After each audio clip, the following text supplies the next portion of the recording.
So you're joining LinkedIn Mastery to build your brand, grow your tribe, and sell your offers. Now, it's my aim that you leave this workshop with lots of action steps to get you enjoying LinkedIn and successful on LinkedIn. And today is about me showing you a glimpse of the power that's possible when LinkedIn is used to its full potential, and what that can do for your brand and your business. We're going to look at how to stand out on LinkedIn, how to make your mark. Oh, guys, if you wouldn't mind muting, because we can hear some of I think it's the car noise. Yeah, amazing. I want to be, Anna's driving, so we've got to be careful she doesn't crash. So how to stand out on LinkedIn, how to make your mark, and how to run a highly successful and profitable business using LinkedIn as the vehicle to get you there. And the best part is that none of this actually has to be gimmicky or salesy or pushy. I'm teaching you how to build a tribe of fans who want to support you and your journey and your business as you grow and evolve. So let's look at the slide. So for today, I want you to walk away with the first thing is how to set LinkedIn goals for success. So if you're on LinkedIn to build a successful business, it's vital that you know why you're here, what your why is, and where you intend to take your business. You don't want to be flailing around like a wet fish, wasting your precious time. And it's very easy to do that. And then the second one down, the power of engaging and how to do it the right way. So we'll take a deep dive into the importance of commenting, how to do it well and why. And we'll look into fostering meaningful connections and enjoying the process. And then we'll talk about how to find your ideal clients and then how to learn what they want and the power of community. We'll look at content, obviously a very important part of LinkedIn. So what to write and how to do it so people take notice. And we'll look at using strategy to keep you on track with that, how to not run out of ideas and how to get comfortable being you online, and then how to build authority. And I'll give you 3 writing tips, habit tips that you can take away with you. And if we have time, we'll look at some little LinkedIn hacks that can speed up your process. I'll briefly go through just to tell you a little bit about me. I've been creating content online for 8 years now, and most of that remotely. And it all started with lampshades, bizarrely, handmade lampshades. So that was my first entrepreneurial venture. I used to hand stitch lampshades in a studio in Bristol in the UK. And then fast forward 10 years, I now live and work remotely from Bali. And amazingly, my daughter moved to live and work with me for 6 months ago, which is amazing. So I transitioned from making lampshades to being the marketing manager for the UK's main lampshade making supplies shop. It was one of those things that life just hands you on a plate. And then since then, I have learned everything that I know working with a variety of entrepreneurs, solo business owners, small businesses, restaurants, yoga centers, spiritual leaders, and marketing agencies. And so over the years, I've refined what I do from general marketing and jack of many marketing hats to the bits that I love the most. And that's the training, the writing, and the content strategy.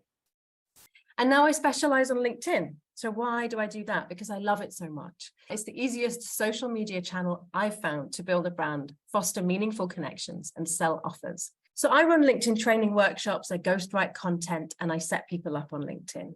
And my focus with all of this is building community, building meaningful connections, because people buy from people.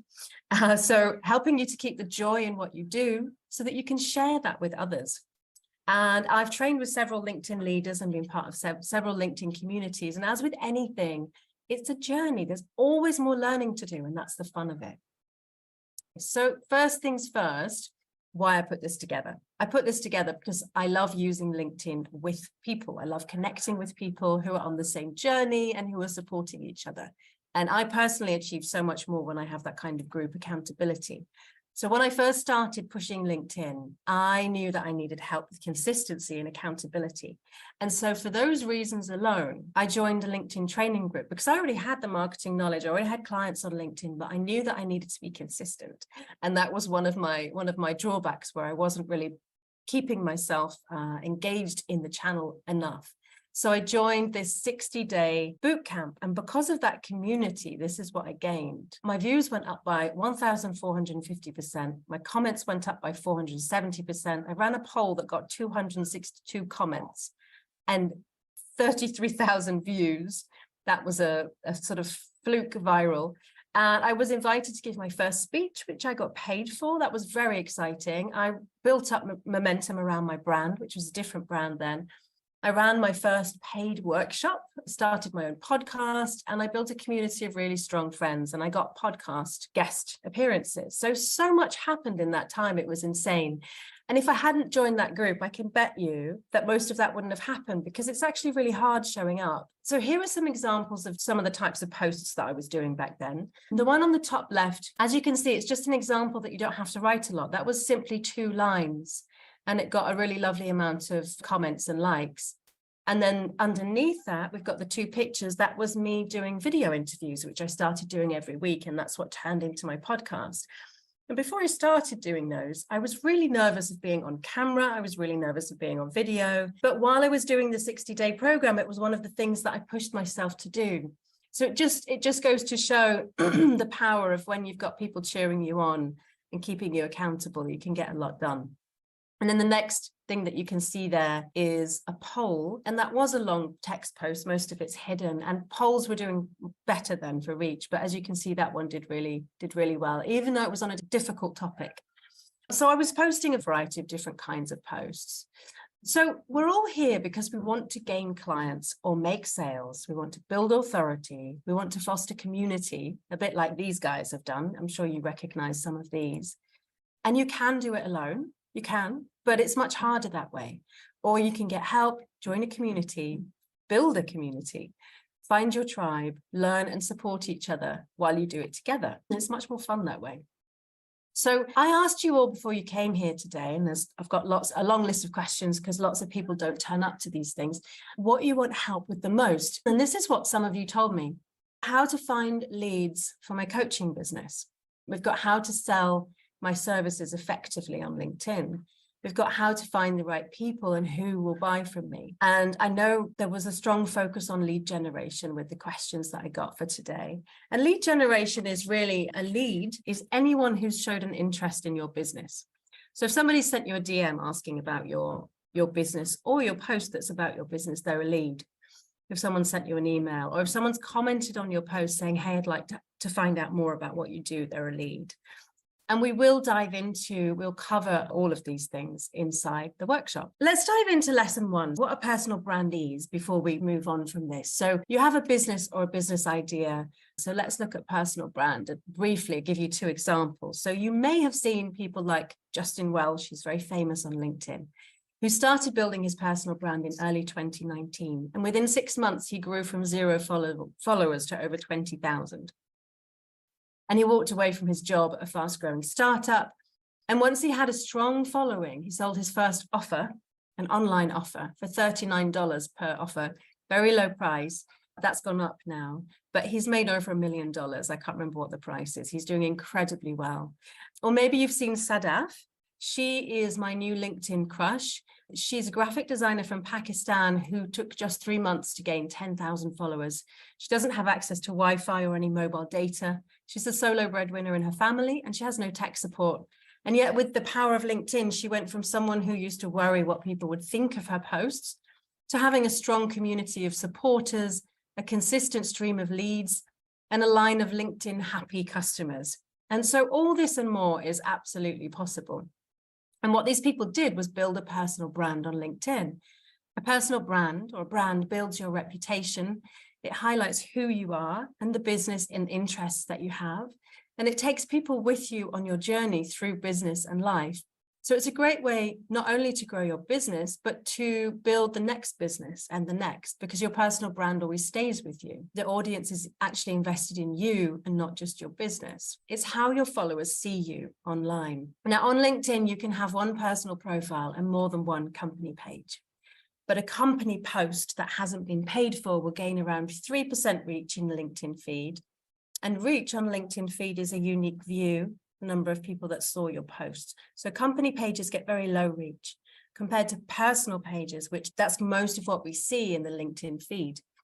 So personal profile is where you want to put your attention. Having a company page is great, really good. And I definitely suggest you do that where relevant, but focus most of your efforts on your personal page. And this is where it gets fun, because you get to decide what your personal brand looks like. So this is what I recommend to set your LinkedIn goals for success. you need to ask yourself questions like, what is my main goal or mission on LinkedIn? It's always good to be laser focused and very strategic.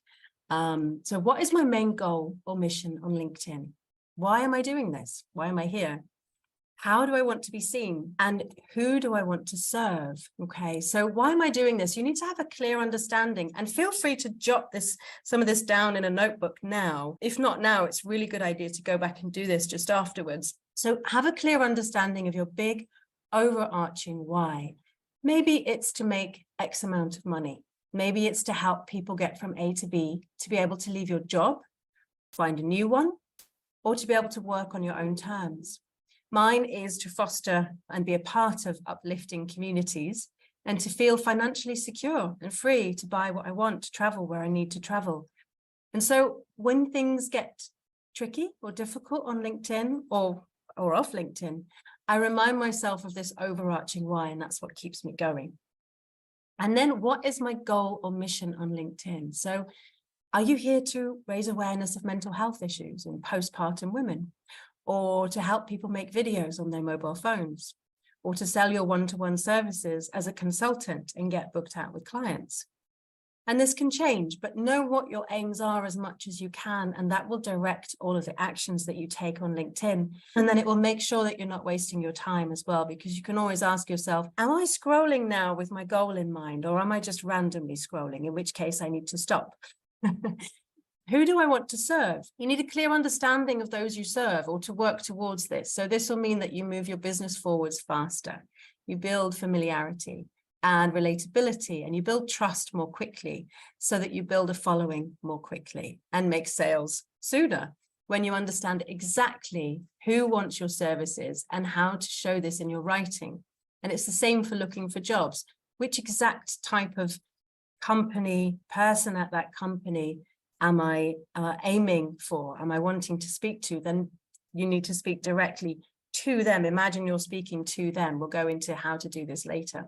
So how do I want to be seen? To help you with this, you can also ask yourself, because sometimes it's a bit tricky to know, I don't know who I am. I don't know how to represent myself online, which is an odd concept that we don't know, but that can be a struggle.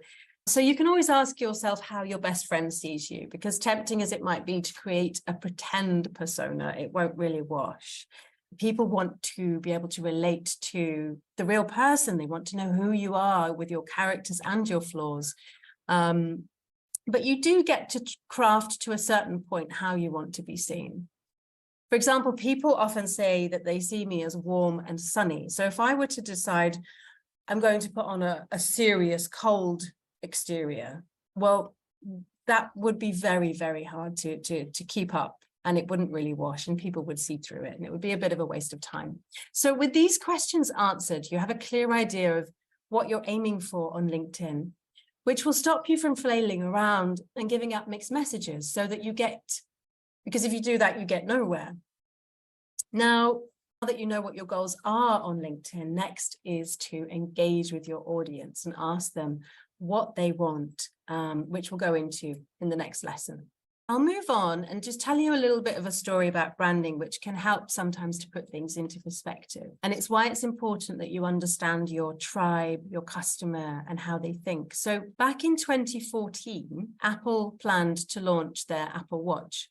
But just as they were about to, Samsung beat them to it and pushed out their new digital watch just before Christmas. But sales were slow and the Samsung watches were not selling. And Apple read the signs and postponed their launch because they could tell that the audience wasn't ready to believe that they needed a new digital watch. So they held off their launch for a whole year. And instead, they built a market of customers who believed they needed an Apple Watch, and they were desperate for Apple's digital watch launch date. And in that time, they educated the audience, they advertised in prestigious magazines, and they used high-profile models. So they educated the audience. They explained why you need this watch, not any other watch. So that Apple read the signs for a year until they knew that they'd built a market of believers. And then they launched late 2015, and they sold 4 million watches that year at full price, while Samsung shipped 800,000 watches worldwide, received high returns, and ended up offering discounts. So what do we take away from this? To build a market of people who want to buy from you. It's not just about your product, it's about you. Same for job hunting. Let people get to know exactly why they're buying into you specifically, because lots of other people will have your skills, but why should I pick you? So you need to nurture your audience first. You need to give them time to buy into your mission. You need to get to know the audience and their wants. Read the signs, launch when they believe that they need your offer. So let's start at the beginning. I know it can feel complicated to get started, like when you have multiple interests or businesses, or you don't know what to talk about, or you feel unclear about who you're supposed to talk to. But don't let those decisions stop you. If you can take 2 things only away from this workshop, I would like you to take away these words: familiarity and consistency. The thing is, people need time to build up trust. People don't trust you the first moment they see you. They need wooing. So the people out there on LinkedIn are real, and you have to actually build a relationship with them. Most people simply aren't ready to buy from you the first time they see your post, which is a shocker. Once a relationship is formed and trust is built, then you're making solid connections and diehard fans who are so vested in your success and your mission that they will fight your cause, send you job offers, send you clients, refer people to you, ask you when your next product's coming out. And that's what you're aiming for. So show up with enough consistency and regularity that people get to become familiar with you so that they trust you. Show your true colors, show your quirks, show your flaws. People don't like someone who's picture perfect. They want to be able to relate to you. By doing well on LinkedIn, you'll be attracting the following. You'll influence website traffic if you have a website. You'll build your own mission that's meaningful, fulfilling, and helpful, and it will grow with you. And if you look at it this way, I always like bringing it down to numbers. There are some 8 billion people in the world. You can easily sell, let's say, 3 $30 digital products a day and make $30,000 a year in your sleep if you build up to it. And you get to build your own dream on your terms and not someone else's. So really the question often is with people is what's holding you back? So far, we've looked at what a personal brand is and how building a personal brand means that your audience is invested in you and not just your business. We've looked at how to ask yourself questions that enable you to set your goals for success. That was what, why, who, and how. And then we looked at building a market of customers that are hungry for your next product, like Apple, because they've been educated as to why they want your product. And then we looked at the 2 words I want you to remember from this workshop over all others. Can you remember? Familiarity and consistency. And lastly, we looked at what is holding you back, because it's really worth checking. Am I being held back by something, or should I just dive in? So let's move on to lesson 2, the power of engaging and how to do it the right way to grab attention and get leads.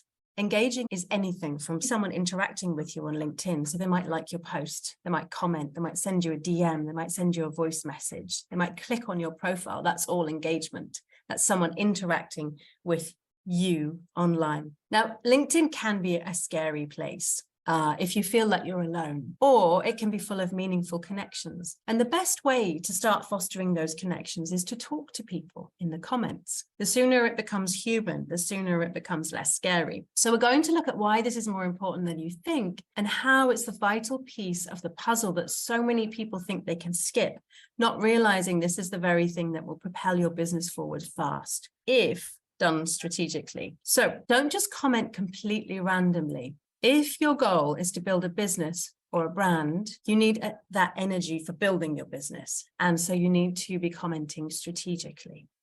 So engaging with others in the comments can give you the following things. You can build know, like, and trust value, which we've just spoken about a bit. Let people get familiar with you so they trust you. You will receive more connection requests and follows because you're being active. You'll get more comfortable being you on LinkedIn if you comment more, which will then affect your posts. So you'll write better posts.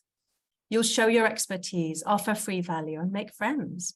And then you'll get increased visibility of your posts and comments and profile because the LinkedIn algorithm favors people who engage, because it's a social channel. It's there for people to engage. So if you comment more, your profile, your posts will be seen more. People will start to feel familiar enough with you to want to buy from you. And that's what we're here for, or to want to offer you a job, or to want to recommend you. So commenting strategically, how do we do that? We comment on posts by your ideal clients or by the people that you need to be speaking to. That might be recruiters, that might be a company page that you would like to get the job with. You can go through the employers of the company and look at the ones who are either have recruitment in their title, who are hiring, or perhaps who recently were hired. Copy the URL of their post feed. I'll show you that later. And then every time they post for a few weeks, comment on their posts and build up a relationship with them. And if you start to feel like you're friends or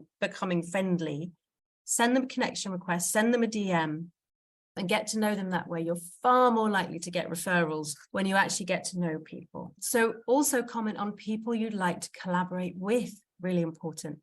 By podcast hosts you'd love to get the attention of, by competitors, and this is a really key one. Comment on posts by competitors who have the same ideal client as you and have a lot more engagement than you do. Because if you do that, all of your ideal clients who follow that person and comment on their posts, maybe not all of them, but a lot of them will see your comments. So if you comment there regularly every time that person posts, your comment will be seen by so many more people because this person has a big following. Now, this is something I recommend that's quite helpful.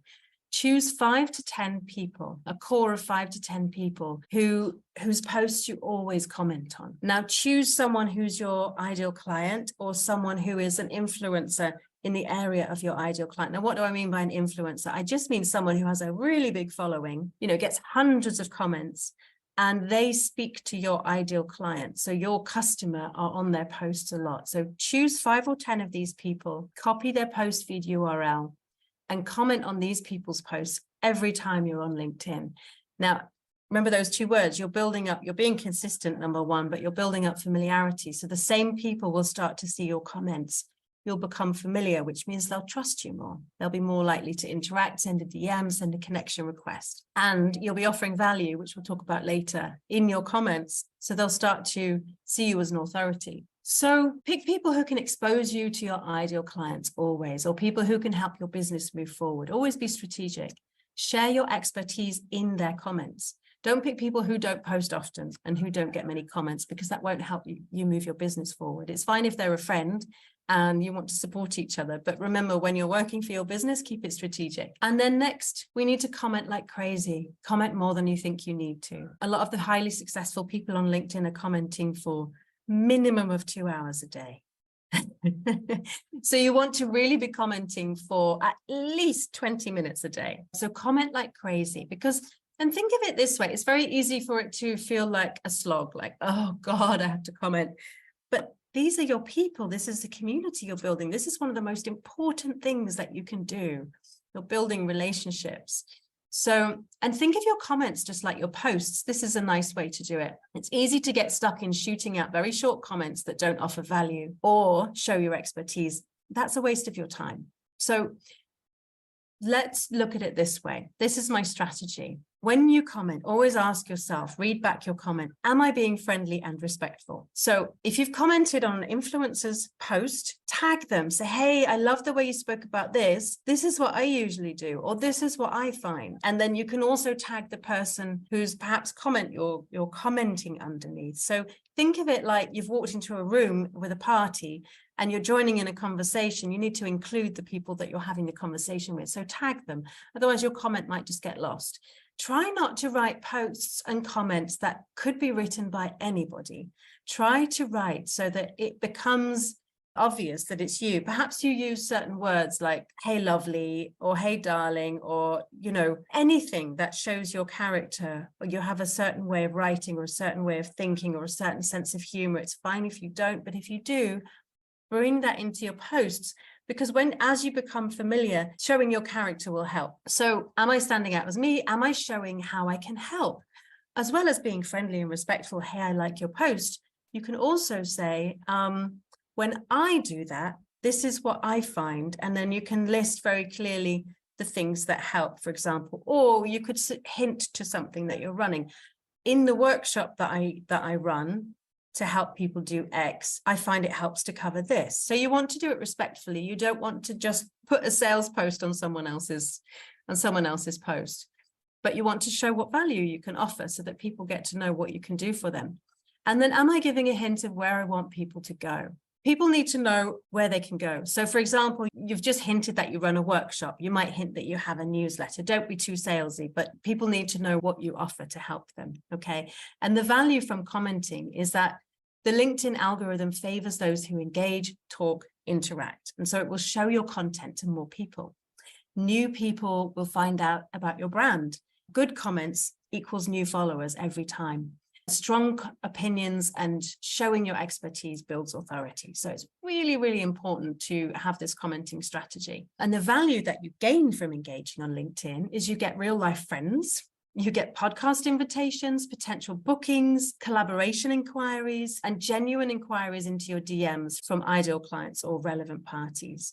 So what did you do next? You've been commenting like crazy. Well, as soon as you've exchanged a few comments with your ideal client or relevant people and you're getting on, send them a DM and send them a connection request. The goal is to get to know people, to find out what they want and how you can help them. The goal is always to be friendly rather than pushy and salesy. You want to find out what they want and how you can help so that you can grow your brand and sell your products. So the next steps, keep being friendly. Don't be a turn-off. If things are open and friendly in the DMs, then send a call link and offer to have a chat or have a virtual coffee. Listen out for the things that people want. Now, this is such vital piece of market research. So listen out for the things that people want. Ask them questions.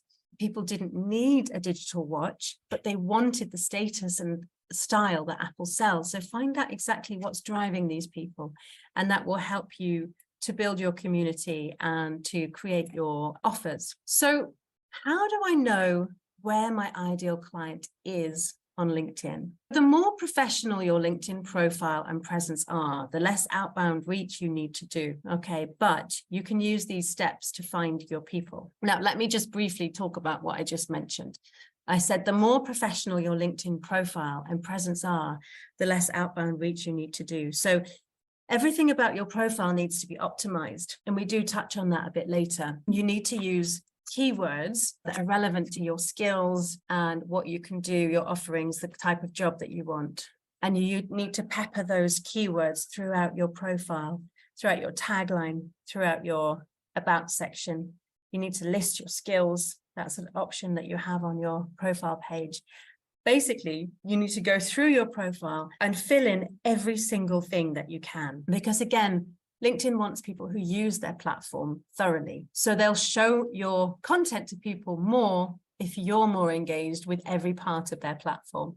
So go through and fill that in.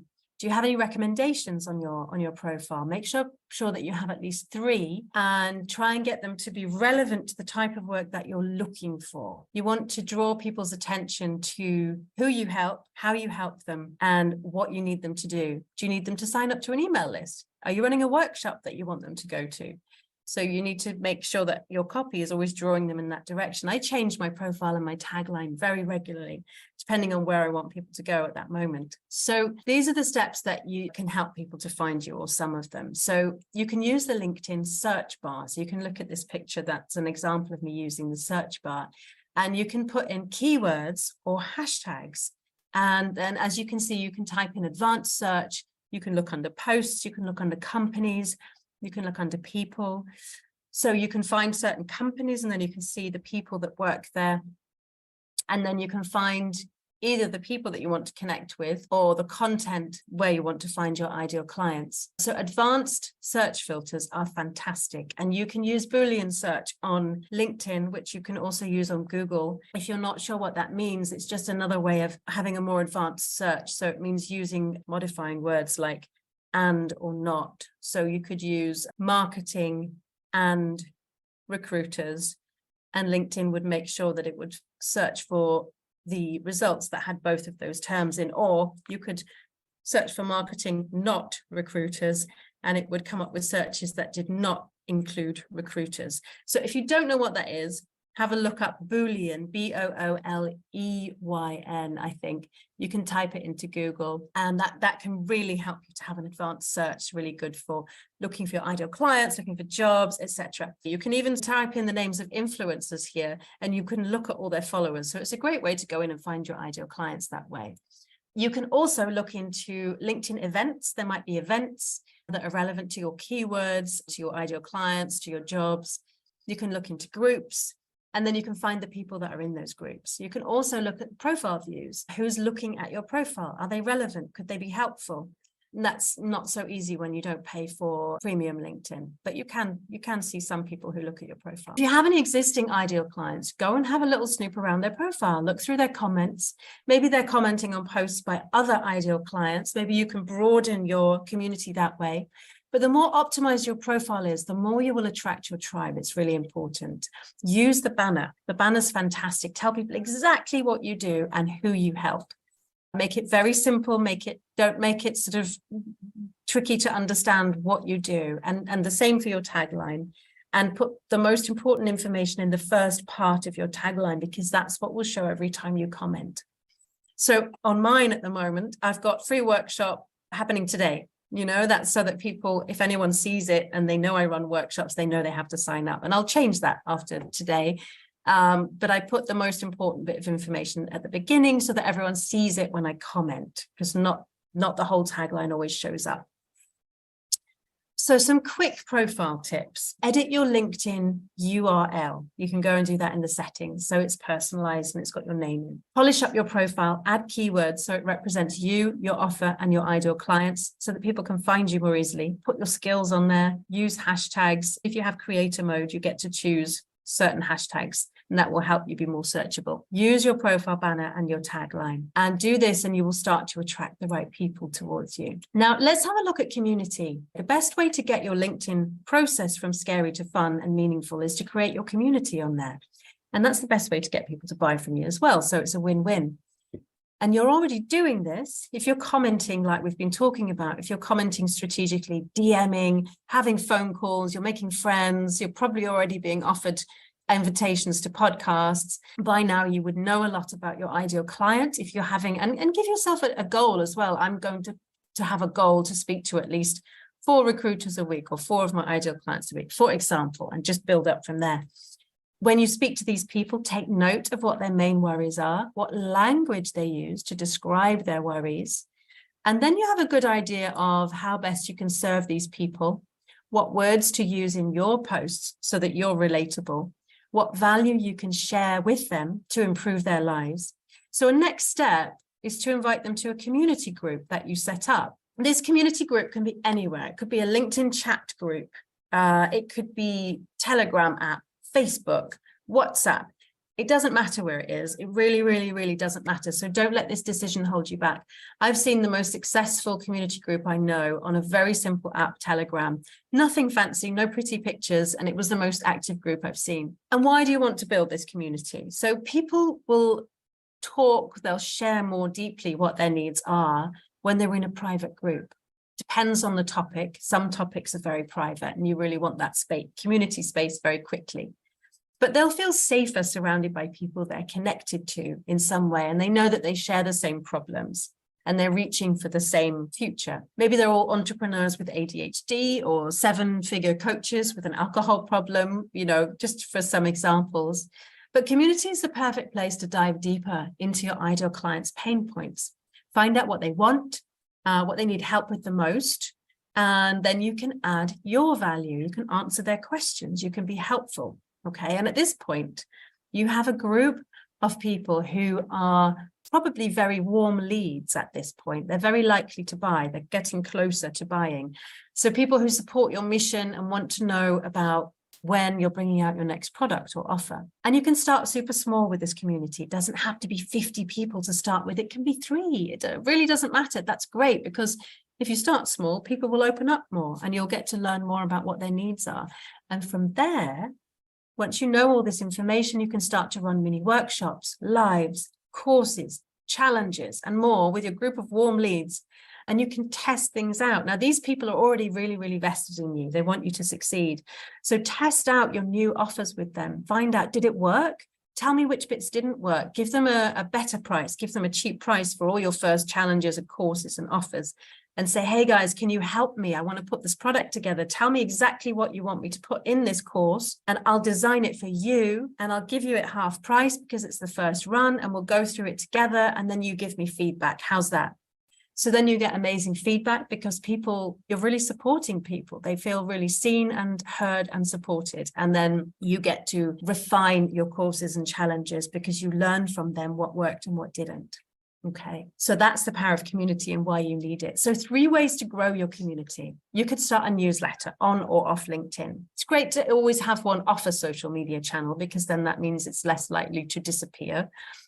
But you can have both on and off LinkedIn. Host video chats or podcasts to grow your tribe. I showed you that picture of me at the beginning. That's a great way to showcase people.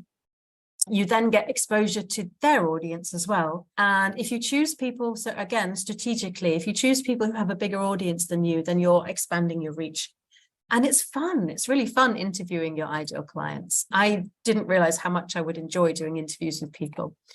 And then use a freebie or a low ticket offer. Sometimes they're called a lead magnet or an MVP, a minimum viable product, to attract people into your community. Freebies are fantastic. They're great ways to show your expertise. And then always put a call to action everywhere. So to join your group, if you're building this community, for example, put your call to action. That's a sentence saying, hey, I want you to go here. At the end of every post, say, hey guys, did you know I'm building a community? You can join with the link in my featured section or in my about section or in the comments. Don't put links in your LinkedIn post. I only ever put links in my post if it's a link to the comment and the comment has the link. So don't worry about that if that feels a bit too advanced, but just always put your link in the comments.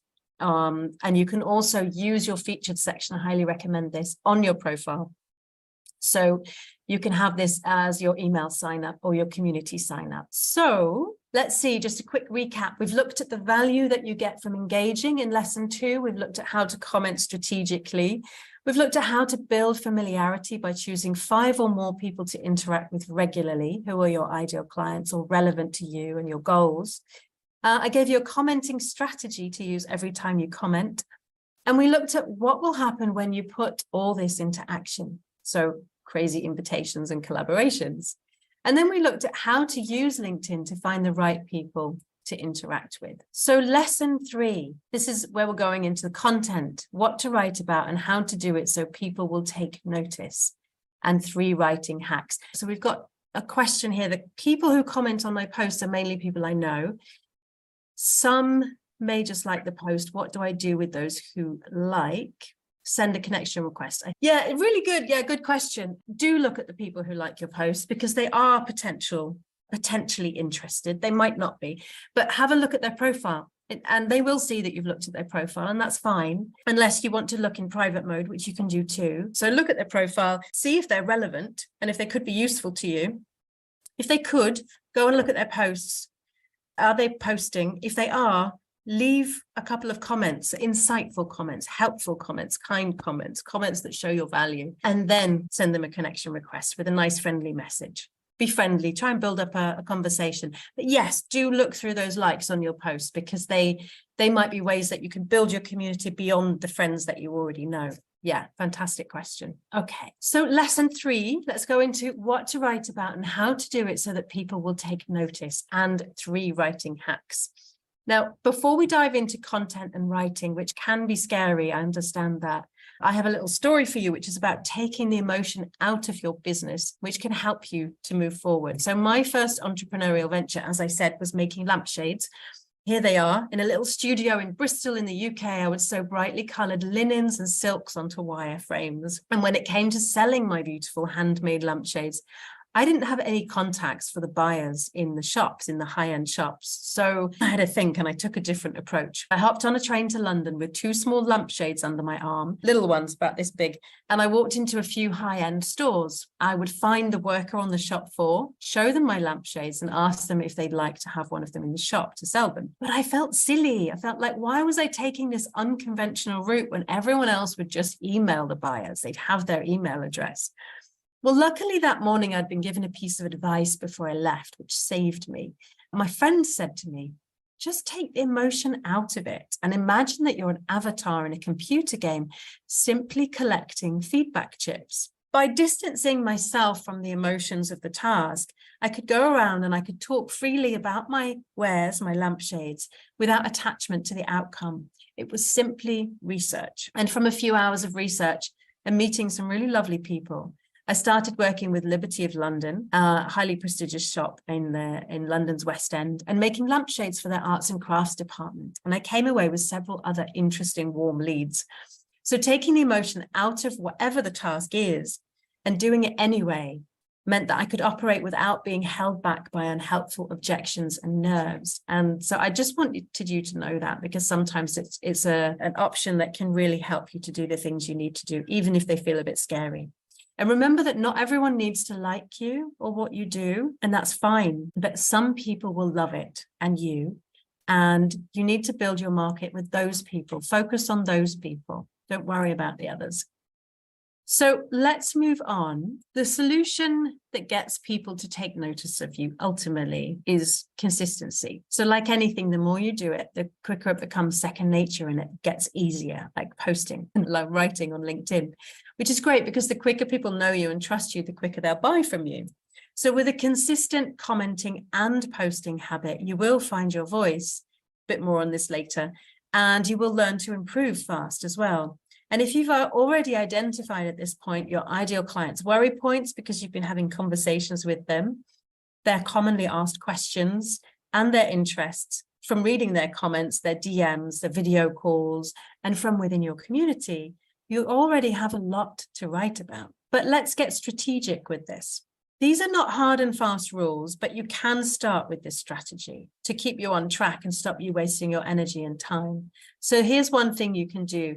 You can choose 3 pillars of expertise. I'll explain in a minute. Personal branding posts and sales posts. And then you would post these on rotation throughout every week. So let's say you post 5 posts in a week. 3 of them will be on your pillars of expertise. 1 of them will be on personal branding, and 1 of them will be a direct, full-on sales post. Pillars of expertise, what do I mean by that? I really just mean these are things that you want to be known for in your business or in your brand or as a person.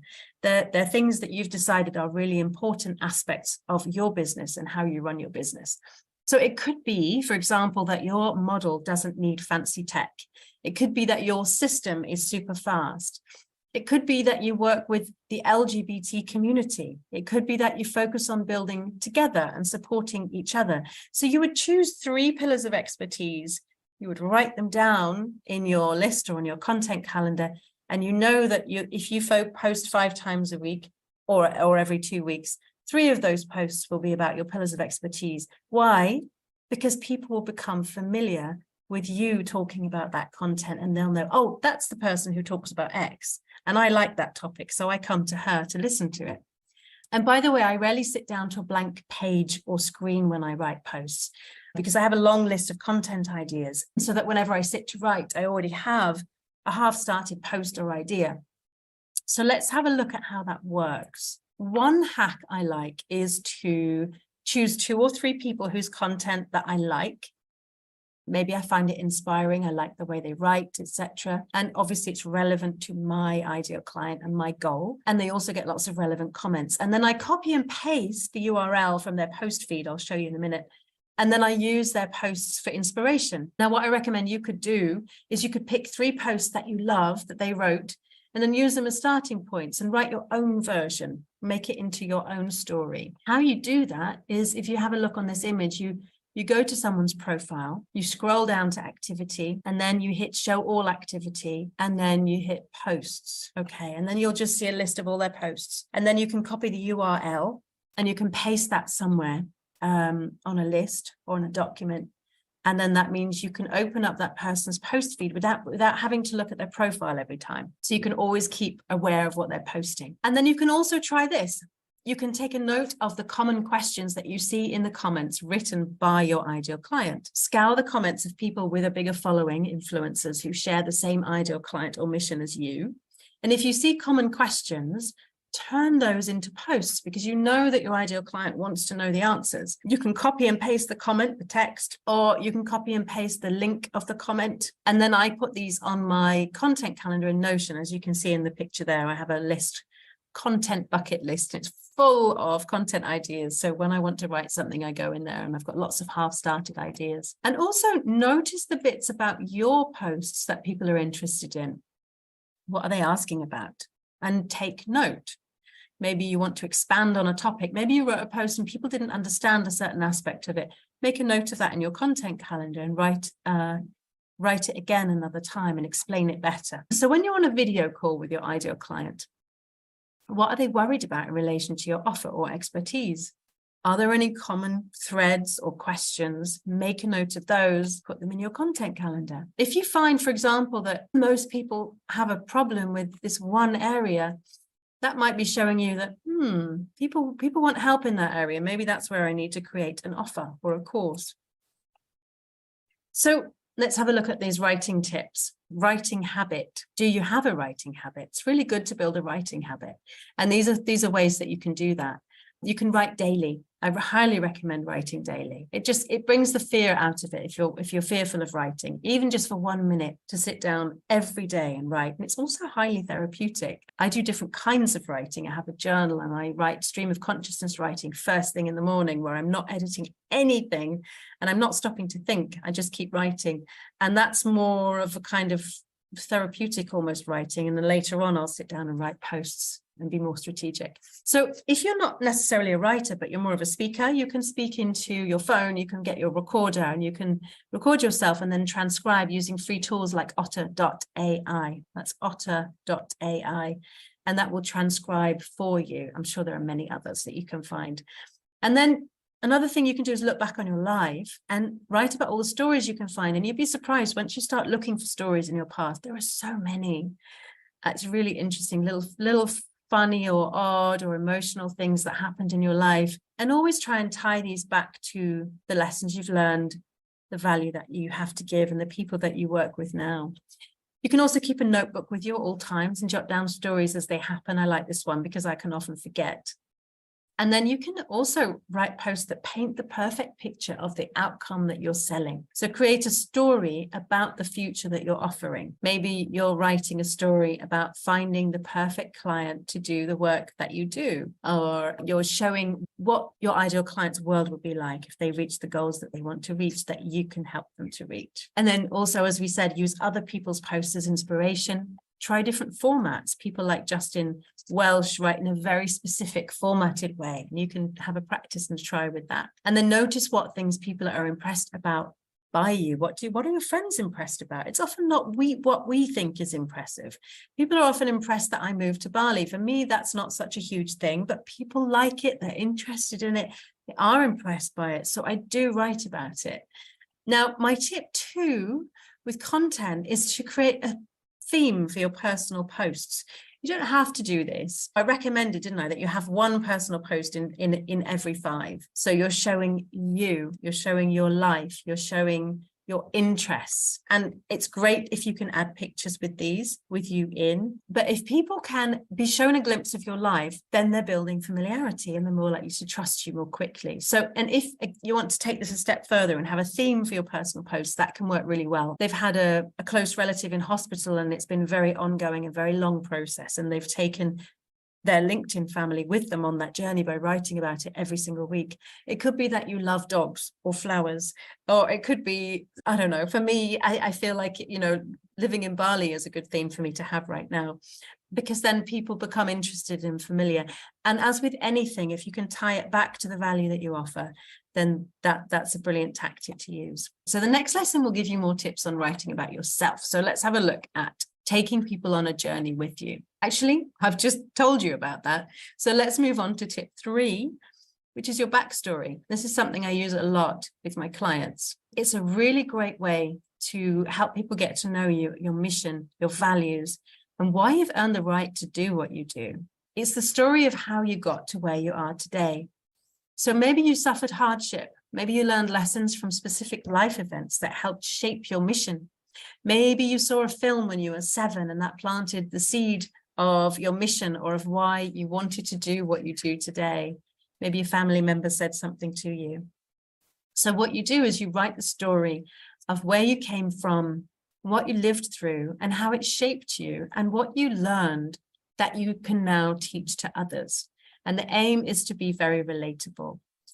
You can look this up online if you want. It's called The Hero's Journey. It's a storytelling framework that's used throughout most of the films that you watch online and through myths and legends. But just remember, the aim is to be relatable. So if people feel like, oh, wow, that happened to me in my life, then they will feel like you're more relatable to them. They'll feel connected with you. This is something I do one-to-one with my clients. I ask them a series of questions on a Zoom session for either an hour to an hour and a half. There are lots of questions.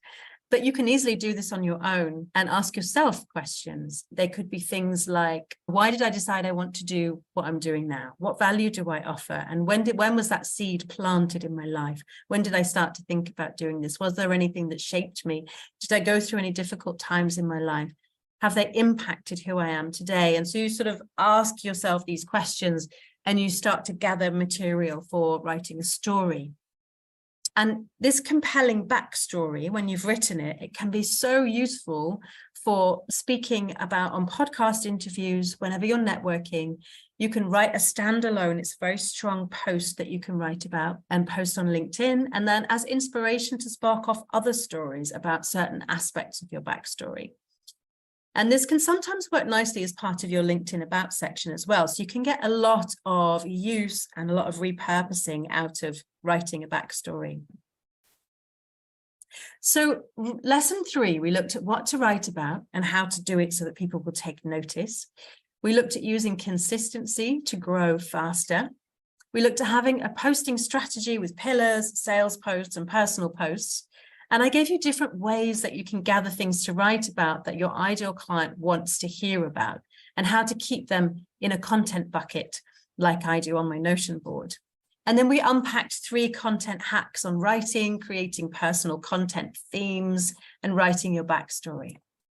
What we've learned overall, we've learned what a personal brand is, how to set goals that lead to LinkedIn success, the power of engaging and how to do it the right way, how to grab attention and get leads, and what to write about and how to do it so that people will take notice. And then we had 3 writing tips. So bonus LinkedIn tips to help you move along. You can try these extra strategies. So remember the accounts that you comment on that have a bigger following than you do with a similar ideal client, or people that are important, you need to hear about their stuff. So you need to hit the bell on their profile after you've followed them. So you go on their profile, see if you can follow them, and then you'll see the bell appear once you've followed them on their profile. So hit the bell, and that will make sure that their posts always appear in your feed so that you can always see what they're posting and you can always be one of the first people to comment. Also, you can find out what time people post. Some people post at the same time, especially the big influencers. They have specific posting times, so you can find out what time they post and aim to be the first to comment. So if you do this on big influencers account, you'll get many, many eyes on your comments this way. So this is where you want to take extra care in writing valuable, helpful, friendly comments. You're one of the first to comment, and then you'll get lots more connection requests that way, which is why it's really important that when you do comment, you're very clear about who your ideal client is, who you're speaking to, and how you can help them. Because you don't really want to fill up all your connection requests with random people who have nothing to do with you, your offer, or your value. You don't need to accept them. And then when you do send connection requests to people in your target audience, a really nice way to build familiarity more quickly, to get people to feel comfortable with you, is to send them a voice message. Because then people can get familiar with your voice, be friendly in your voice note. So you can click into messages on LinkedIn, and then you can click to send them a voice note. And that's a really nice way to build familiarity. Keep it really short and be really friendly. You can also send a video. That's another level up. So you can send people a quick video message, and then you'll become more familiar to them. And to help reach more eyes on your post, here's what I recommend. So engage, that means comment for at least 30 minutes or 20 minutes before you post. Some people do it for up to an hour before you post, and then comment on your post's comments within at least the first half an hour, preferably the first hour. And this will increase the reach of your post. It will mean it's shown to more people. So comment before you post on other people's posts, send DMs as well. That's all engagement that LinkedIn will see that you're a valued user and show you to more people. Then post your post and then comment on all the comments for 20 minutes to an hour. And then your post will get seen by more people.